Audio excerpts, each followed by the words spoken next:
কদমতলায় বিপুল পরিমাণ সেগুনের টিম্বার জব্দ, পলাতক কাঠ মাফিয়া শক্ত হাতে, তাদেরকে দমন করতে মাঠ ছাড়েনি বনকর্মীরাও। কদমতলার বিটের দায়িত্ব নেওয়ার পর থেকেই একের পর এক সাফল্য অর্জন করছেন ইনচার্জ অভিজিৎ দাস।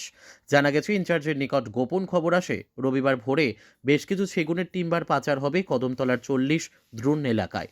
সেই খবরের ওপর ভিত্তি করে উনি দলবল নিয়ে উক্ত এলাকায় টহল দিতে আসে সাফল্য। কদমতলা গ্রাম পঞ্চায়েতের 6 নম্বর ওয়ার্ড এলাকায় চোরাই সেগুনের টিম্বার বোঝাই বোলেরো গাড়ি দ্রুত গতিতে পালাতে গিয়ে উল্টে পড়ে ক্ষেতের জমিতে। পরবর্তী সময়ে বনকর্মীরা ঘটনাস্থলে আসার পূর্বেই টিম্বারগুলো ফেলে গাড়ি নিয়ে পালিয়ে যায় কাঠ মাফিয়ারা।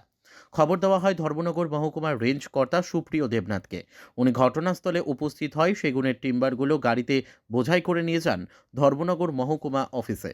এক সাক্ষাৎকারে রেঞ্জ কর্তা সুপ্রিয় দেবনাথ জানান, এই দিনের অভিযানে প্রায় 70 ফুটের মতো চেরাই সেগুনের টিম্বার উদ্ধার করেছে বনকর্মীরা, যার কালোবাজারি মূল্য আনুমানিক লক্ষাধিক টাকার উপরে।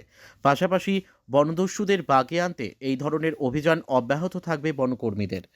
পর্যায়ে এখানে কদমতলার 6 নম্বর ওয়ার্ডে কিছু কাঠ আছে, তো আমরা সেই অনুযায়ী আমাদের স্টাফ নিয়ে আই এবং আসার পরে এখানে কিছু কাঠ পাই। তো আমরা সিজ করছি আনুমানিক 70 সিএফটি কাঠ হবো, যার বাজার মূল্য প্রায় নিয়ার অ্যাবাউট 1 লাখ টাকার মতো আছে।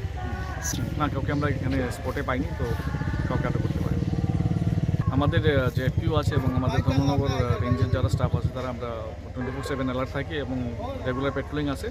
তো এর দিকে আমরা প্রায় সময় সাফল্য পাইতেছি এরকম, এবং আমরা চেষ্টা করবো আগে যাতে এরকমভাবে করতে পারি।